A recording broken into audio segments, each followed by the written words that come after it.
ลาวกัมพูเชียหารือร่วมมือกำหนดจุดที่ตั้งหลักใหม่ชายแดนกองประชุมครั้งที่9ของคณะกรรมการชายแดนร่วมลาวกัมพูเชียและกัมพูเชียลาวได้จัดขึ้นในวันที่30กรกฎาคม2026ที่เมืองวังเวียงแขวงเวียงจันทน์คณะผู้แทนฝ่ายลาวนำโดยท่านทองสวรรค์พงษ์วิหารรองนายกรัฐมนตรีกระทรวงการต่างประเทศประธานคณะกรรมการชายแดนร่วมลาวกัมพูเชียและคณะผู้แทนฝ่ายกัมพูเชียนำโดยท่านล้ำเจียรัฐมนตรีประจำเลขาธิการเกี่ยวกับชายแดนประธานคณะกรรมการชายแดนร่วมกัมพูเชียลาวโดยมีผู้ต่างหน้าจากแขนงการของศูนย์กลางและท้องถิ่นที่เกี่ยวข้องของทั้งสองฝ่ายเข้าร่วม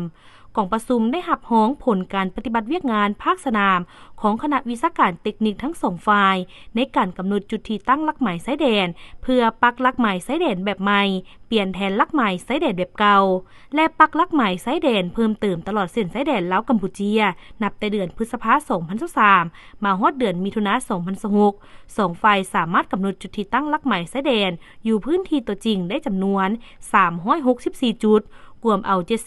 70.7% และก่อสร้างหลักหมายชายแดนสำเร็จแล้วจำนวน270หลักหมายรวมเอา 52.9% ในจำนวนหลักหมายชายแดนทั้งหมด510หลักหมายที่จะปักตลอดเส้นชายแดนลาวกัมพูเชียพร้อมกันนี้ทั้งสองฝ่ายยังได้ปรึกษาหารือกันและได้รับรองด้านหลักการวิธีแก้ไขข้อคงค้างร่วมกันในตอนชายแดน 86% ที่ได้สำเร็จการสำรวจและได้ตกลงปักหลักหมายชายแดนเลขที่033ซึ่งเป็นหลักหมายที่ใหญ่ที่สำคัญตั้งอยู่บริเวณด้านชายแดนหนองนกเขียนตราเปียงเกรียนที่เป็นด้านสากลแห่งทับอิฐระหว่าง2ประเทศที่สำคัญในการพบปะครั้งนี้2ฝ่ายยังได้แลกเปลี่ยนคำคิดคำเห็นเกี่ยวกับเขตแดน 14% ที่ยังคงค้างโดยได้มอบหมายให้คณะวิชาการ2ฝ่ายสืบต่อปรึกษาหารือแก้ไขในโอกาสที่เหมาะสมอันใกล้นี้